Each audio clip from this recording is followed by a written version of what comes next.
कुरान करीम के बारे में नाकाबिल यकीन इंफॉर्मेशन।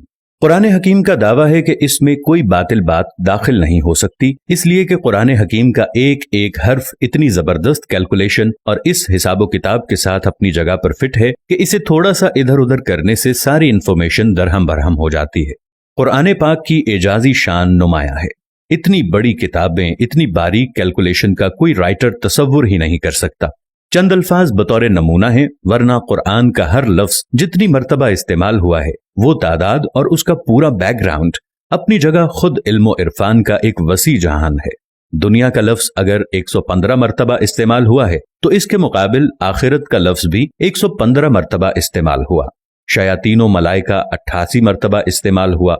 मौतो हयात 145 मर्तबा इस्तेमाल हुआ है। नफो फसाद 50 दफा इस्तेमाल हुआ है। हजरो फसल 108 दफा इस्तेमाल हुआ। कुफ्रो ईमान 25 मर्तबा इस्तेमाल हुआ है। शहर 12 मर्तबा इस्तेमाल हुआ है, जो कि शहर का मतलब महीना और साल में 12 महीने होते हैं। और यौम का लफ्ज 360 मर्तबा इस्तेमाल हुआ है। इतनी बड़ी किताब में इस अददी मुनासबत का ख्याल रखना किसी भी इंसान मुसन्निफ के बस की बात नहीं है। मगर बात यहीं खत्म नहीं होती। जदीद तरीन रिसर्च के मुताबिक कुरान हकीम के हिफाजती निजाम में 19 के अदद का बड़ा अमल दखल है। इस हैरान कुन दरियाफ्त का सेहरा एक मशरकी डॉक्टर राशिद खलीफा के सर है, जो अमेरिका की एक यूनिवर्सिटी में केमिस्ट्री के प्रोफेसर थे। 1959 में उन्होंने मुकम्मल कुरान पाक कंप्यूटर पर चढ़ाने के बाद कुरान पाक की आयात, उनके अल्फाजो हरूफ में कोई ताल्लुक तलाश करना शुरू कर दिया।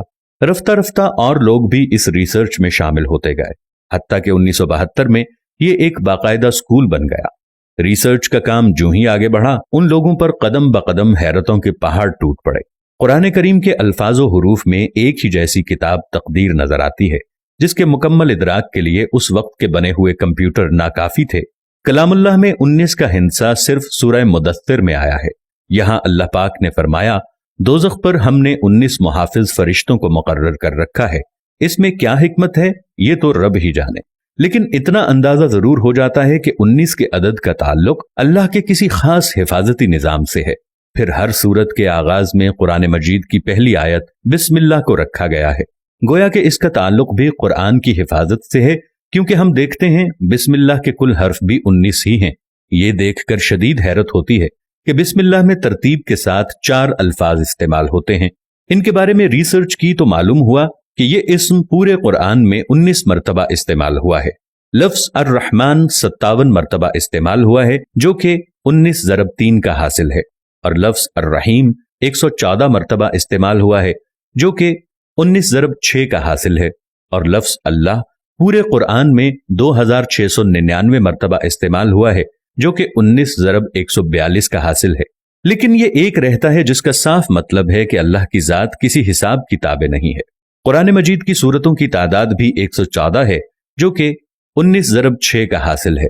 सूरह तौबा के आगाज में बिस्मिल्लाह नाजिल नहीं हुई, लेकिन सूरह नम्ल आयत नंबर 30 मुकम्मल बिस्मिल्लाह नाजिल करके 19 के फार्मूले की तस्दीक कर दी गई है। अगर ऐसा न हो तो इस हिसाब से ये कायदा नहीं बनता। अब आइए हुजूर अलैहिस्सलातु वस्सलाम पर उतरने वाली पहली वही की तरफ। ये सूरह अलक की पहली 5 आयात हैं और यहीं से 19 के हिसाबी फार्मूले का आगाज होता है। इन आयात के कुल अल्फाज 19 हैं और इन अल्फाज के कुल हुरूफ 76 हैं, जो कि 19 ज़रब 4 का हासिल है। लेकिन बात यहीं खत्म नहीं होती। जब सूरह अलक के कुल हुरूफ की गिनती की गई तो अक्ल वर्ता हैरत में डूब गई कि इसके कुल हुरूफ 304 हैं, जो कि 19 ज़रब 4 ज़रब 4 का हासिल है। और अक्ल ये देखकर हैरत की अथाह गहराइयों में मजीद जाती है कि कुरान पाक की मौजूदा तरतीब के मुताबिक सूरह अलक कुरान पाक की 96 नंबर सूरत है। अब अगर कुरान की आखिरी सूरत वन्नास की तरफ से गिनती करें तो इस अखीर की तरफ से सूरह अलक का 19वां नंबर बनता है। अगर कुरान की इब्तदा से देखें तो इस 96 नंबर सूरत से पहले 95 सूरतें हैं, जो ठीक 19 ज़रब 5 का हासिल है। इससे यह भी साबित होता है कि सूरतों के आगे पीछे तरतीब भी इंसानी नहीं बल्कि अल्लाह ताला के हिसाबी निजाम का ही एक हिस्सा है। सूरह फातिहा के बाद कुरान करीम की पहली सूरह अल बकरा की कुल आयात 286 हैं। 2 हटा दें तो मक्की सूरतों की तादाद सामने आ जाती है, और अगर 6 हटा दें तो मदनी सूरतों की तादाद सामने आ जाती है। 86 को 28 के साथ जमा करें तो कुल सूरतों की तादाद 114 है। आज जबकि अक्ल व खिरत को साइंसी तरक्की पर बड़ा नाज है, یہ قرآن اپنا چیلنج دہراتا ہے۔ حسابدان، سائنسدان، ہر خاص و عام مومن، کافر سب ہی سوچنے پر مجبور ہیں کہ آج بھی کسی کتاب میں ایسا حسابی نظام ڈالنا انسانی بساط سے باہر ہے۔ طاقتور کمپیوٹر کی مدد سے بھی اس جیسے حسابی نظام کے مطابق ہر چیز کی غلطیوں سے پاک کسی کتاب کی تشریح ناممکن ہوگی، لیکن 1400 سال پہلے تو اس کا تصور ہی محال ہے۔ لہٰذا کوئی بھی صحیح العقل آدمی اس بات کا انکار نہیں کر سکتا کہ قرآن کریم کا حسابی نظام اللہ کا ایسا شاہکار معجزہ ہے جس کا جواب قیامت تک کوئی نہیں ہو سکتا۔ دوستو، چلتے چلتے ہمیشہ کی طرح وہی ایک آخری بات عرض کرتا چلوں کہ اگر کبھی کوئی ویڈیو، قول، واقعہ، کہانی یا تحریر وغیرہ اچھی لگے تو مطالعے کے بعد مزید تھوڑی سی زحمت فرما کر یا دیکھنے کے بعد اپنے دوستوں سے بھی شیئر کر لیا کیجیے۔ یقین کیجیے کہ اس میں بمشکل آپ کا ایک لمحہ صرف ہوگا، لیکن ہو سکتا ہے کہ اس ایک لمحے کی اٹھائی ہوئی تکلیف سے آپ کی شیئر کردہ تحریر یا ویڈیو ہزاروں لوگوں کے لیے سبق آموز ثابت ہو۔ پیارا اسلام کی ٹیم کو اجازت دیجیے، پھر کسی نئے موضوع کے ساتھ حاضر ہوں گے۔ تب تک کے لیے السلام علیکم ورحمۃ اللہ وبرکاتہ۔